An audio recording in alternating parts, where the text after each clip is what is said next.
Welcome to Action Coach's Business Spotlight Series. I'm Rich Wainwright, business coach, trainer, and speaker, and I'm really pleased to be shining the spotlight today on Adam Tuckwell from Mobas. Welcome to the series, Adam. Thanks very much for having me, Rich. It's a pleasure. So Adam, to get us going, why don't you tell us about your business? I'd love to, thank you. So Mobas is a brand marketing and business consultancy. We help clients both regionally, nationally and internationally with their marketing and brand challenges.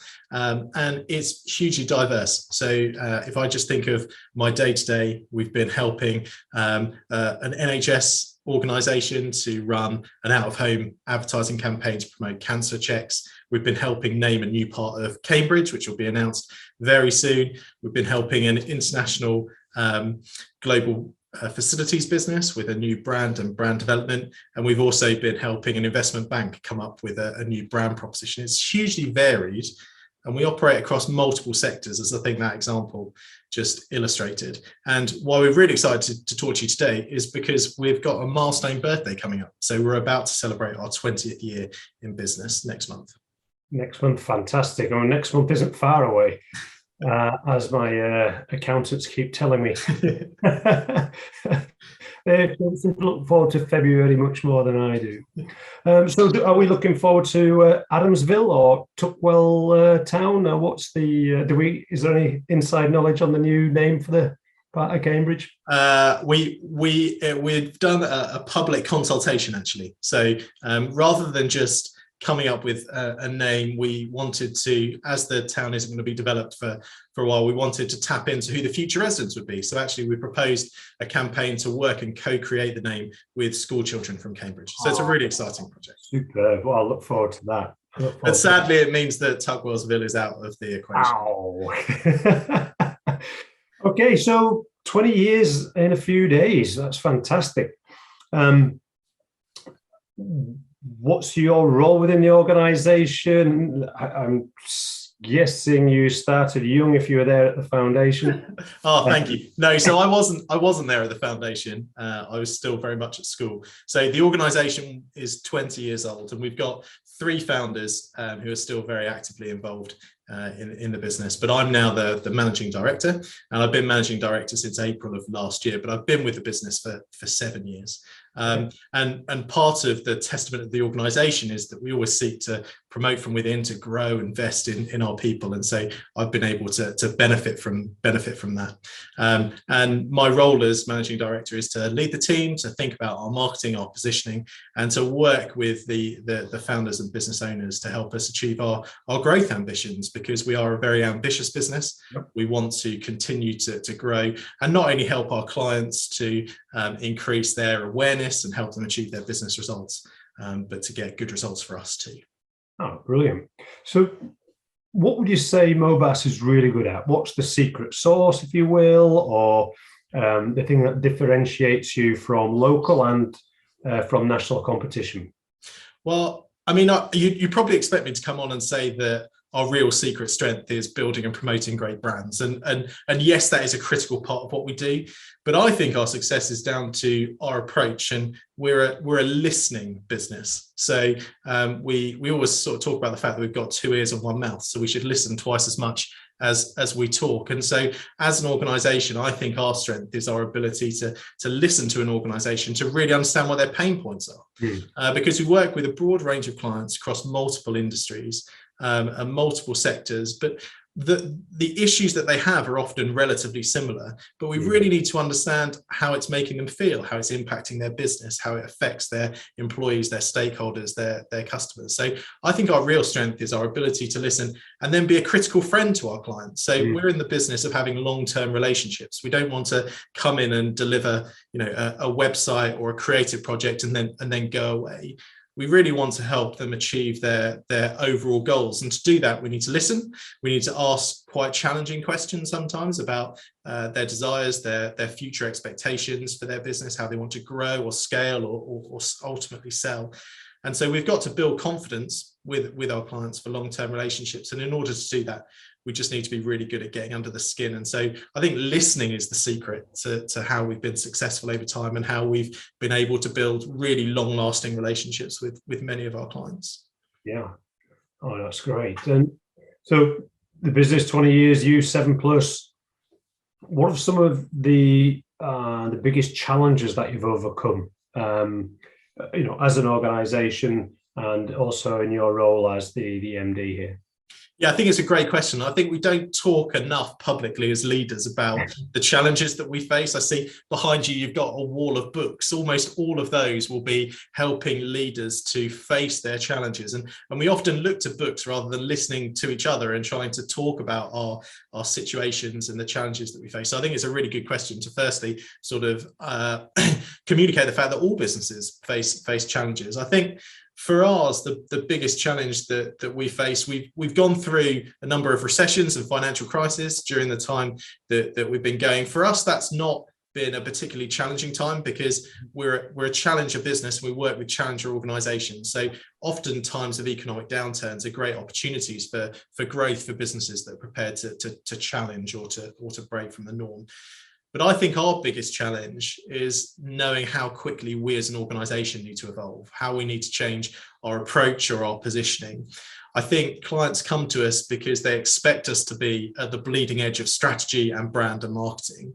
And therefore, we as an organization need to be able to be really fluid and responsive to changes. So whether that's the use of AI and technology, whether that's in terms of measuring brand and brand effectiveness, we need to be 1 or 2 steps ahead of our clients all the time.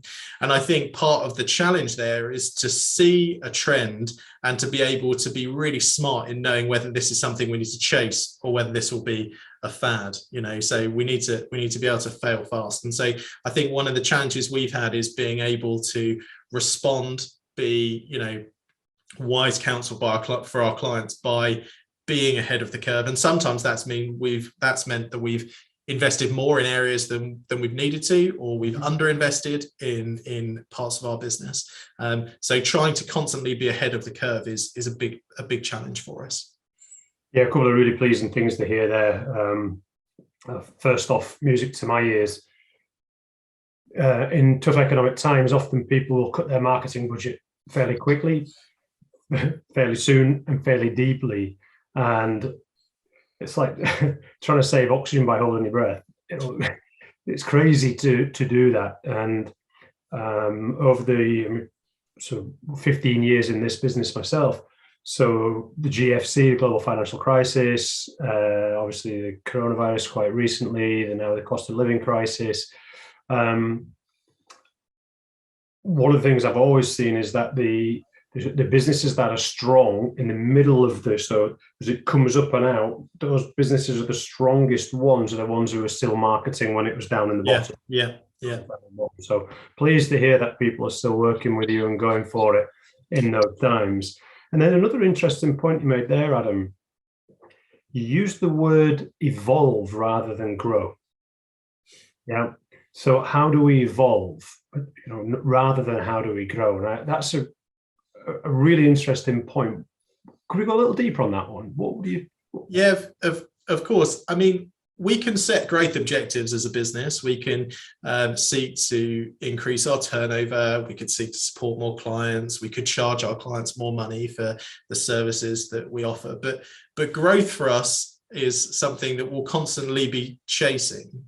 Whereas actually what we're focused on is the evolution of our offering. So for us, it's ensuring that we don't make as much money as we possibly can today. It's that we'll still be relevant in 20 years' time. And in order to remain relevant, we need to have this this mindset of constant evolution in terms of what we do. So we don't want to completely change our offering and what we do, but we need to be really sensitive to what the needs of our clients of today is and how we service that, but also thinking about what our clients of tomorrow will be. So, what are our aspirational clients? Who are the sort of businesses and organizations we want to be working with?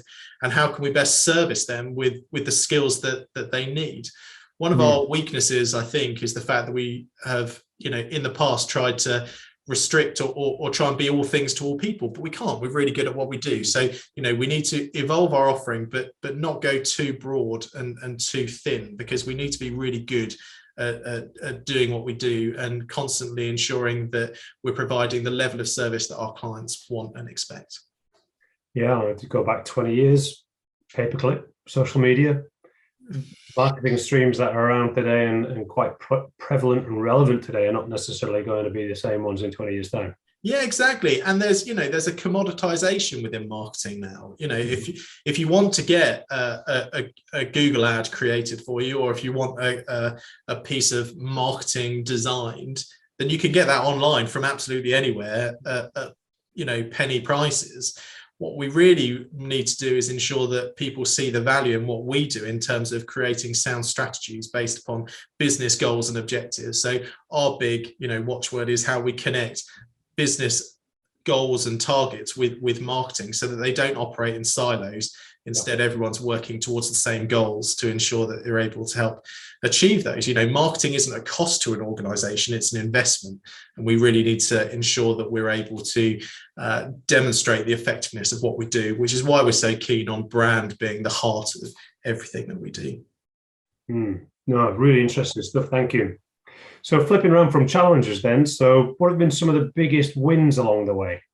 So I'm a father of 3, and I feel like this is a bit like asking which client do I love the most, which child do I love the most. So I've spent a bit of time thinking about this question. We can't pick on one project or one particular client, because there are so many, and sometimes actually the joy comes from the smaller clients who have been able to have a big impact from.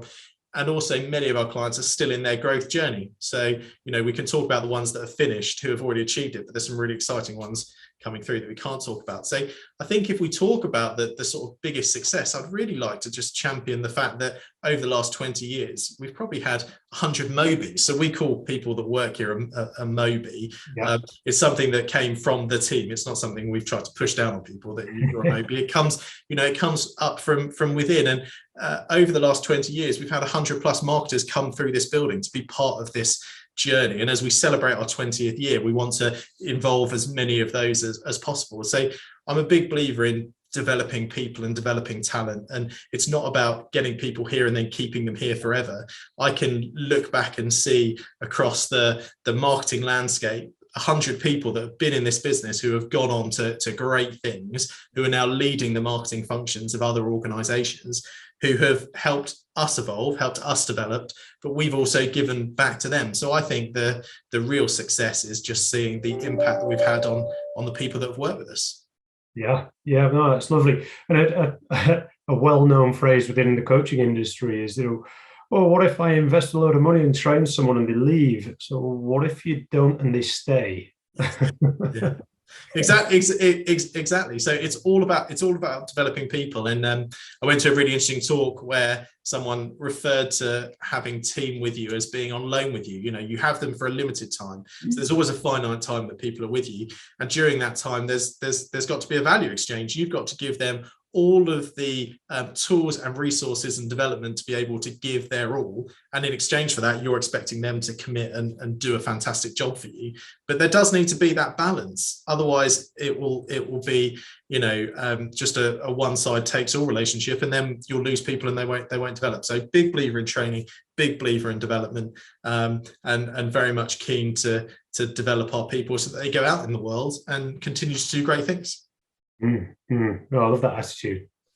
Fantastic. So that's some of the big wins. What about some of the big learnings along the way? So that's a great question. I think if I tie back to one of my earlier answers, one of the real challenges is the fact that we can't do everything. And there's a real temptation, especially when there are difficult economic times, to try and do everything, or to think that we're capable of doing everything. But one of the things we really try and do is to ensure that we're not a jack of all trades. We are a specialist, and people come to us because we're a specialist, and we charge a premium because we are. So it's really important for us to remind ourselves not to change so much. So as I mentioned earlier, that idea of evolution is good, but it's not wholesale revolution. We're not waking up today and saying we're something else just because that's what people would expect of us, or where there's an opportunity. So it's really a case of us sticking to what we know, and also being mindful about adapting our business. So we have added new functions. We started as a design agency 20 years ago, and that's a million miles away from where we are now. Although creative and brand is still a heart of our business, it's not the only thing that we do. So we have adapted, and we have grown, and we've offered additional services. But I think that lesson of not trying to do everything, not trying to be a generalist,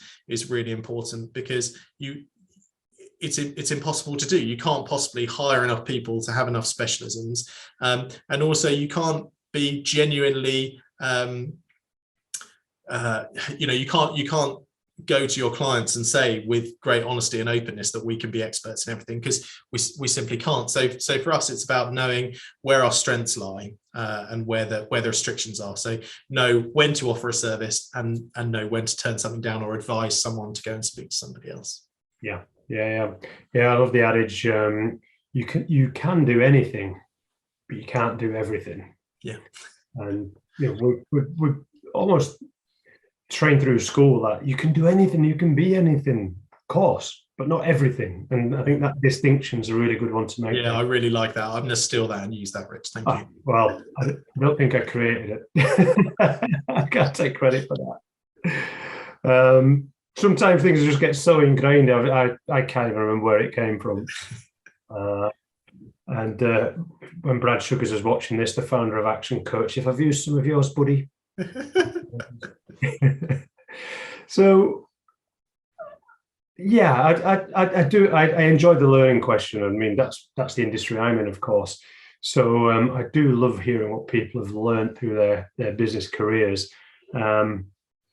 And then it just moved me on to probably, I don't know, maybe my favorite question of this one.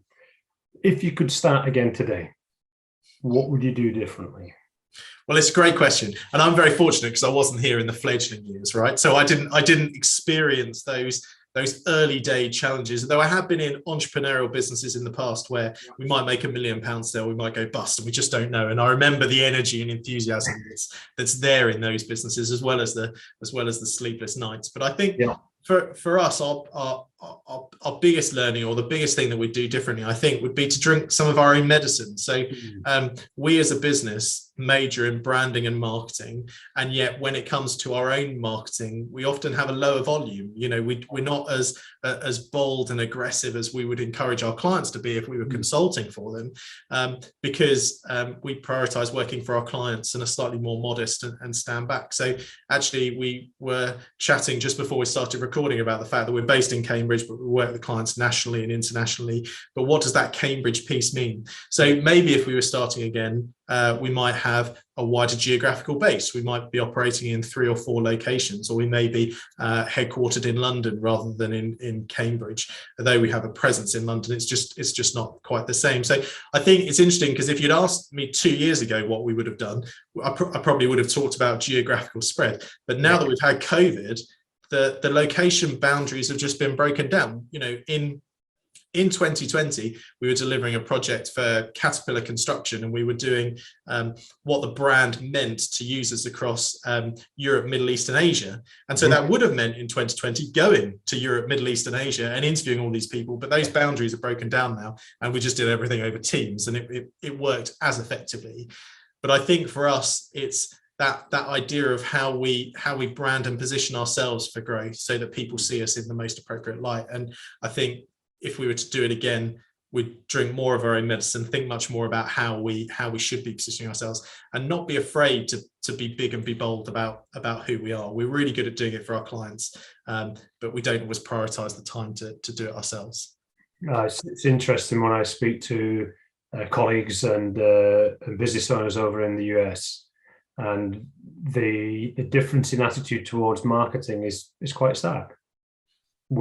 I get a sense that we are, it's a broad brush, but slightly more reserved in general, this side of the pond.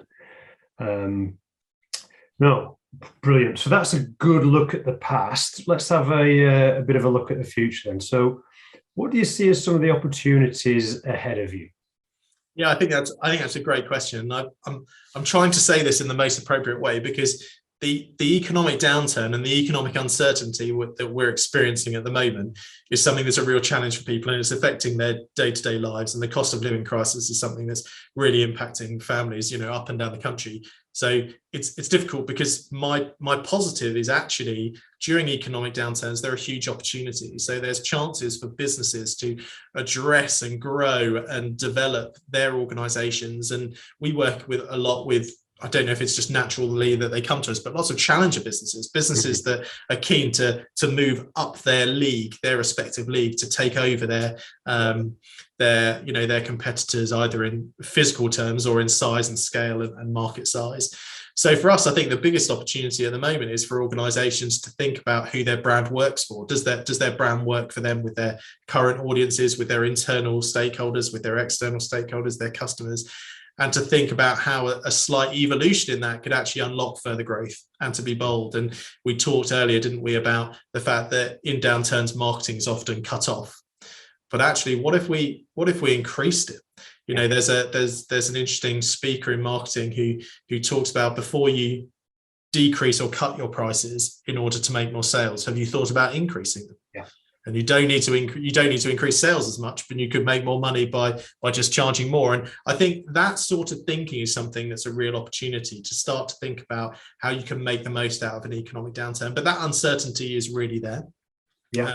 And that for us is a real opportunity for businesses and leaders with an appetite to grow and evolve, but importantly, basing that change on sound strategy and insight, rather than just deciding we're going to change our business from being this to this without, just based on gut. Gut is important, but you need more than that to make the right decision.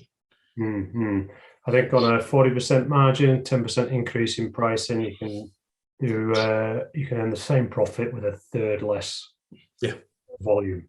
But the numbers are just mind-blowing when you look at them. Yeah, but that's the thing, it's all about perspective, isn't it? It's getting out of the trenches and looking up and looking out, and that's a hard thing to do, because we expect that we're going to get hit. But actually, if we do it successfully, we can actually gain perspective that sees that there's an opportunity ahead that could be captured, rather than focusing just internally. There's only so much you can do looking internally to look at your costs and your overheads and your operating margin and that sort of thing. At some point, you physically have to make a change to turn your organization around or to help it grow.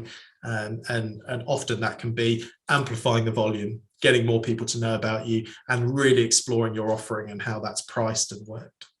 Yeah. If only living accountants to get it out the expenses part of the P&L and up into the exactly. That would be a great change for the whole marketing industry, I think.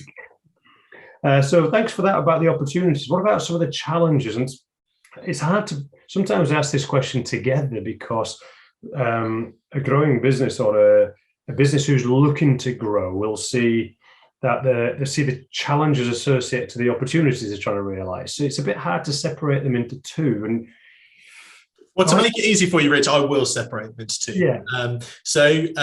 The economic downturns, I think, are a big opportunity and a real opportunity for growth.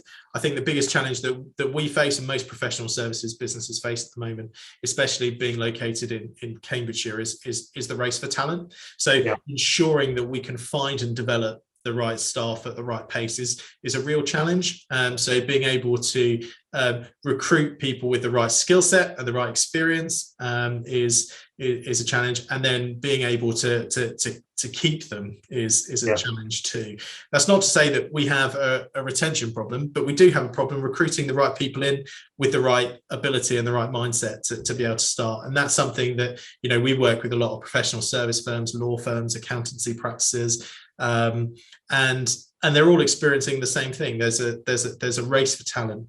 There's a shortage, and I think at the moment that it's not causing us a problem at the moment, but it certainly could do as we look to scale and grow more.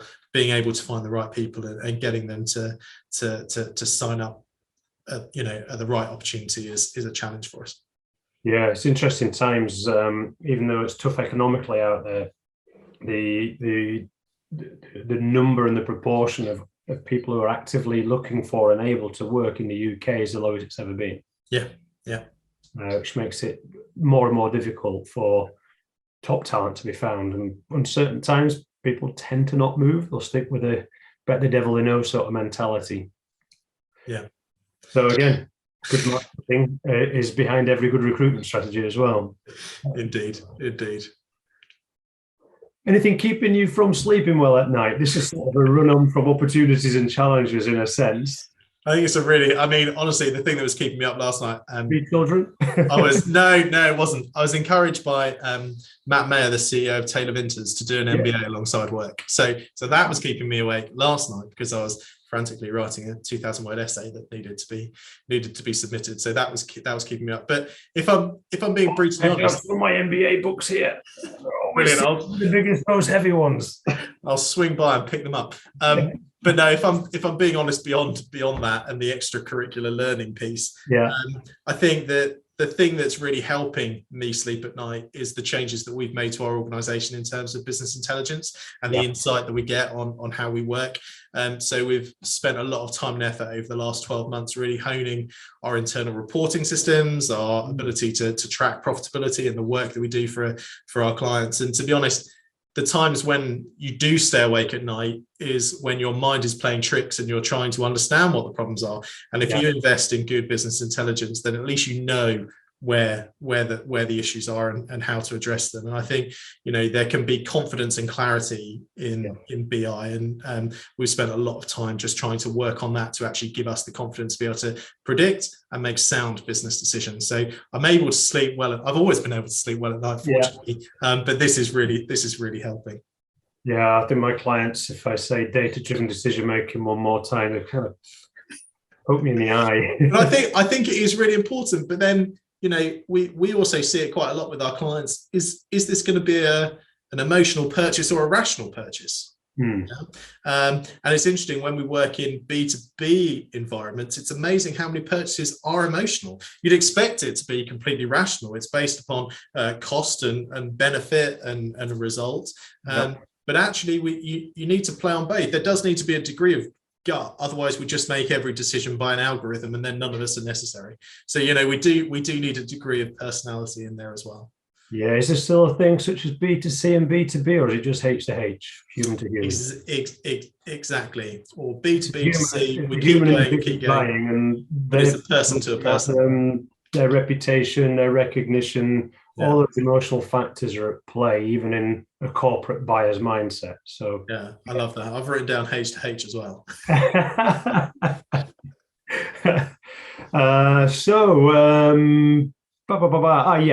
Great. And again, I get the sense that with what you've shared with us so far, Adam, that this won't be a question that will flummox you. So what do you think you might need to change within you or in your business to overcome some of the challenges you've mentioned, or to realize some of the opportunities you've mentioned? Yeah, it's a good question. It does really tie back to the other questions that we've asked. Sorry, I got a notification then. I don't know if you got a bing, bing, bing. Get it in post. So yeah, some of the challenges that we talked about, I think our biggest challenge actually is that idea of evolution is to not change too quickly and not to act too swiftly. So I love Google's mentality of fail fast, fail and fail fast. And I think that's really important. But also, I don't think you should be failing fast all of the time. I don't think you should massively set out to do that. And so one of the things that we need to be really mindful of is to not act too swiftly, to not make changes too fast, to be mindful of what we're doing, listen to data and insight as well as our gut to see and ensure that we make informed decisions. I think that's really important. For me, as a younger leader, I think I can be really guilty of spotting trends and thinking that this is the one thing that's going to really make us, because I haven't seen it happen 3 times before or 4 times before or 5 times before. So I think this both works for me as a leader within the business, but also one as an organization as well. We can be really guilty of trying to chase a trend. Yeah. And we need to make sure we don't do that. So for me, it's about not acting too quickly, to listening and have really informed decisions. But that's where I'm really fortunate, because the owners of the business are wise entrepreneurial individuals that are able to balance their gut with informed decisions. So they help keep me grounded. Yeah, that fail fast. It's a great little catchphrase. You can only fail fast if you're keeping score. Yeah. Because you will find out you've failed. If you don't find out fast that you're failing, you will completely fail. And what you were saying there about business intelligence, reporting and recording, so important to enable you to fail fast. But as long as you're failing forward. But your failing forward's important, but I also think it is really important to look back. It's quite hard to measure success. You can set your own KPIs and you can set your own targets, but often we don't quite see what we've achieved until we stop and look backwards. So I think I'd really encourage leaders who are feeling a bit down in the dumps or a little bit depressed about things to genuinely stop and reflect on where they were 12 months ago, 18 months ago, 24 months ago, and see all of those, small iterations of growth or green shoots of optimism to be able to do it. So I think, if something isn't working, of course, consider ditching it, but do take time to just stop and reflect on your own journey and your business's journey so you can get an understanding for how far you have come. Because sometimes they're not massive projects and massive change. Sometimes they're just bite-sized, but looking back on those can help you, feel much stronger about where you are. Yeah, critical. No, I mean, it leads on beautifully to a perfect segue into the next question about success. What comes to your mind when you think about success? How tuned into spotting successes, celebrating? How do you celebrate them? What is Adam's mentality and Mobas's mentality towards success? God, I just shouldn't have answered the last question, should I? Because I think success is always too easy. It's always easier to view and measure when you're looking back on it, when it's occurred. But and that's not just about retrospectively looking for the success and then attributing KPIs or growth targets to it, but it is being grounded about looking back and celebrating those wins. For us as an agency, it's really interesting because a lot of our client projects last multiple months or even years. And so if you're only looking on the end goal as the only measure of success, it can often be quite difficult to track how you're getting on. But equally, if something's going wayward, how far along the track do you get before you realize it's gone wayward? So when I think about success, for me, it's about little wins that are part of a grander plan. One of the things we implemented when we went remote or when remote for COVID, when we all left our offices and worked wherever it was, we adopted Teams, we adopted all these chat mechanisms, and we created a forum for the company called Daily Wins. And it was literally celebrating a daily win. And a daily win could have been that you were picked by the prep person to get a free lunch, or it could be that you have delivered this small piece for a client, these little marginal gains. Yep. And we celebrate them like we've won the league, and actually it's really nice because it gives everybody across the organization the opportunity to own success and to see their part within it. I think sometimes within businesses, we see big, lofty corporate goals that when they're achieved or if they're achieved, praise isn't always, shared throughout an organization in the most appropriate way. So I'm a big believer in having large, corporate goals, but then breaking it down for different teams, for different departments, making it measurable, making it trackable so that everyone understands what their role is, what part they play in helping unlock future success. So I think that's really important. Yeah, no.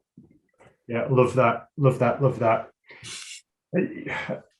There's a running joke in my gang that there's I once had to entice a business owner into celebrating by saying, if you don't celebrate, I will celebrate and send you the invoice. Yes.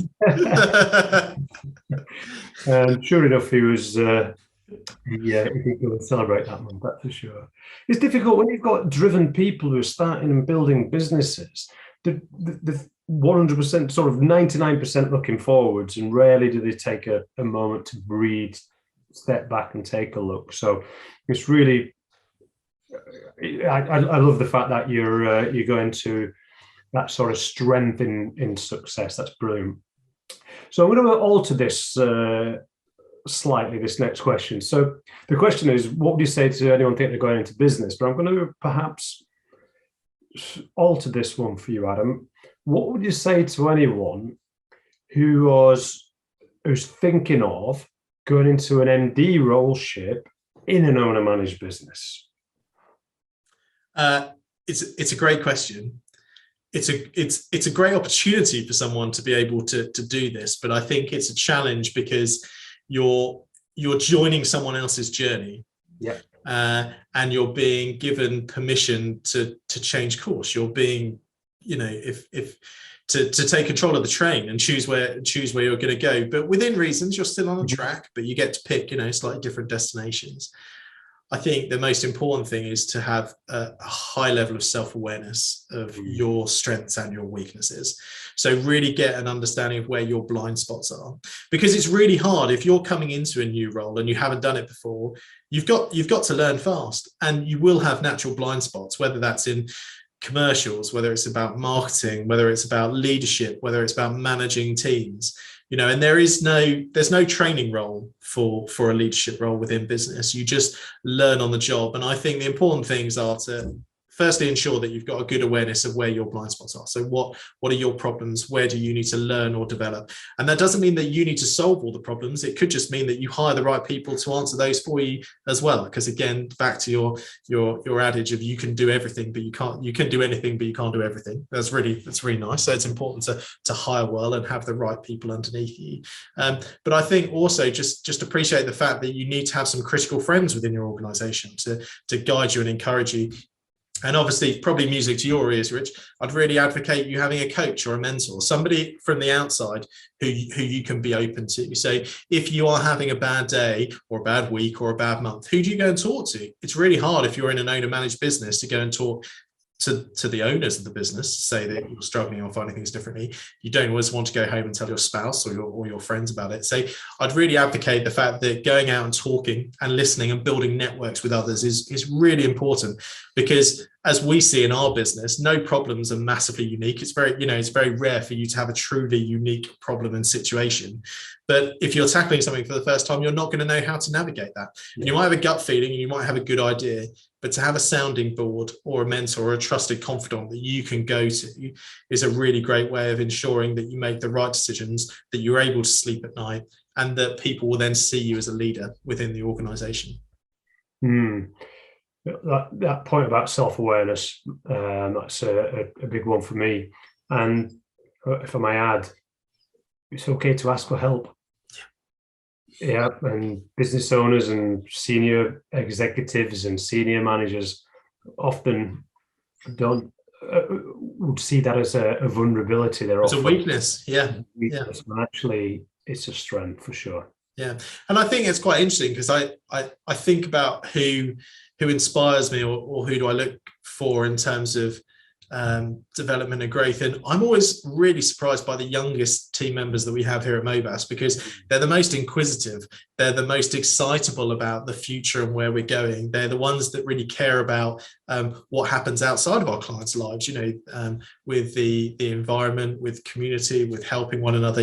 They're inspirational. I think you need to continue to have that understanding that you're not a finished product. So you're never finished, even in your first role or your 30th role. You're not finished. There's always room for you to grow and evolve and develop as an individual. So always be open to that. And I think having that self-awareness about what your strengths are and where your weaknesses are is so critical. Yeah.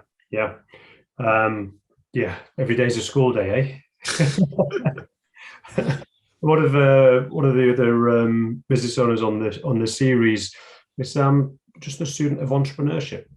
I'm studying entrepreneurship, and the side effect of that are my businesses. And I was like, I like that. That's phenomenal. So to wrap things up, I've really enjoyed that. I could go on for hours here, and I'm conscious of time and such.